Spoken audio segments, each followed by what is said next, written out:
ایک واقعہ، جی اس واقعے کو لے کر بہت زیادہ جو ہے نا مسائل پیدا کیے گئے، بہت زیادہ عجیب و غریب جو ہے وہ موقف اپنائے گئے۔ صحیح۔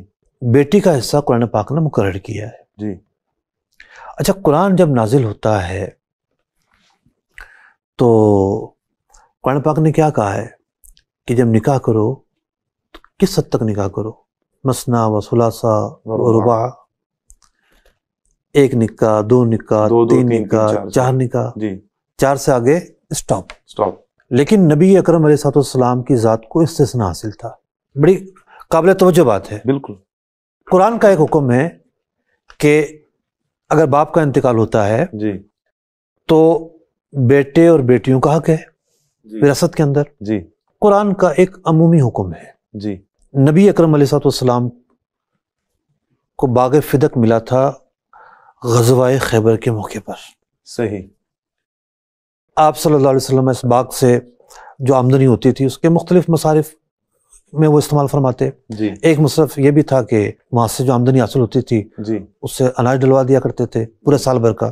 جب آپ کا وصال ظاہری ہو گیا جی تو حضرت سیدتنا فاطمہ الزہرا رضی اللہ تعالی عنہا، ہمارے ماں باپ ان پر قربان ہو، امیر المومنین حضرت ابو بکر صدیق رضی اللہ تعالیٰ عنہ حاکم ہے، امیر المومنین ہے، جی ان کے پاس آتی ہیں اور اپنے والد ماجد کی وراثت سے متعلق گفتگو کرتی ہیں۔ جی قرآن کا ایک عمومی حکم ہے۔ جی حضرت صدیق اکبر رضی اللہ تعالیٰ عنہ انہیں بیان کرتے ہیں کہ نبی مکرم صلی اللہ علیہ وسلم یہ فرما کر گئے ہیں کہ انبیاء کی وراثت جاری نہیں ہوتی،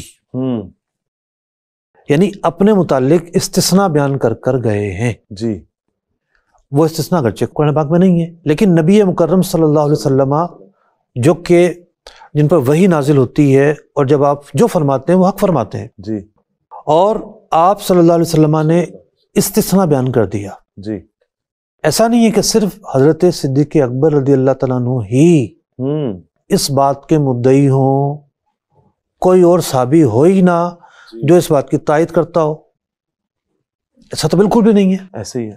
ٹھیک ہے، پچھلے دنوں مفتی حسان صاحب زیدہ مجدوح کا ایک طویل فتویٰ جو ہے اس سے متعلق جاری ہوا اور بڑے دلائل اس کے اندر موجود ہیں۔ جب حضرت فاطمہ الزہرا رضی اللہ تعالیٰ عنہ حضرت صدیق اکبر رضی اللہ تعالیٰ عنہ کی اس بات کو سنتی ہیں، جی واپس آ جاتی ہیں اور اس موضوع پر کبھی اظہار رائے نہیں فرماتی۔ مطلب کیا ہے کہ وہ مطمئن ہو جاتی ہیں۔ جی اب اس مسئلے کو لے کر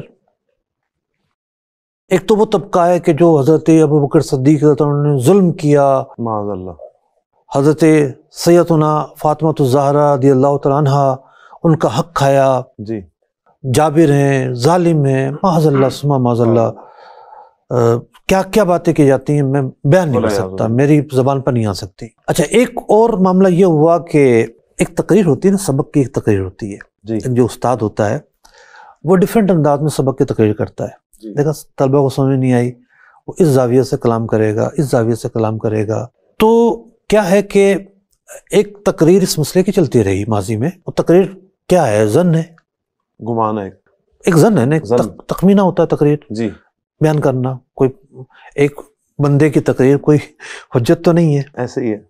تو ایک تقریر میں آپ کے سامنے بیان کر رہا ہوں جی کہ قرآن پاک کا ایک حکم تھا، جی اس حکم کو لے کر حضرت سیدتنا فاطمہ رضی اللہ تعالیٰ عنہ حضرت صدیق اکبر رضی اللہ تعالیٰ عنہ کے پاس آئی ہیں۔ جی انہوں نے ان کا جو مطالبہ تھا وہ مطالبہ قرآن پاک کی تعلیم کے مطابق تھا، بالکل خطا کا تو معاملہ کہیں بھی نہیں ہے۔ جی قرآن پاک کا جو ایک عمومی حکم تھا جی فرمان مصطفیٰ ان تک نہیں پہنچا تھا، جی اس مطالبے کو لے کر آئیں، وہ کہیں سے بھی خطا پر نہیں ہے۔ جی ٹھیک ہے، حق بجانب ہے، مطلب ان کی بات ٹھیک تھی، جی جی ان حقائق کی بنیاد پر بالکل ٹھیک تھی۔ جی جب انہیں فرمان مصطفیٰ بتایا گیا تو وہ واپس لوٹ گئیں ایکسپٹ کر لیا انہوں اور اس موضوع پر اظہار خیال نہیں فرمایا۔ نے۔ جی ٹھیک ہے، بات بڑی کلیئر ہے، جی کوئی اعتراض نہیں ہے، یہ بھی ایک تقریر ہے، جی ضروری نہیں کہ ایک ہی زاویے سے تقریر کی جائے۔ اب علم نہ ہونے پر کسی عمل کا ہونا جی ضروری ہے کہ وہ خطا ہو، قابل مواخذہ ہو. جی میں نے ابھی آپ کے سامنے مثال بیان کی جی کہ اہل قبا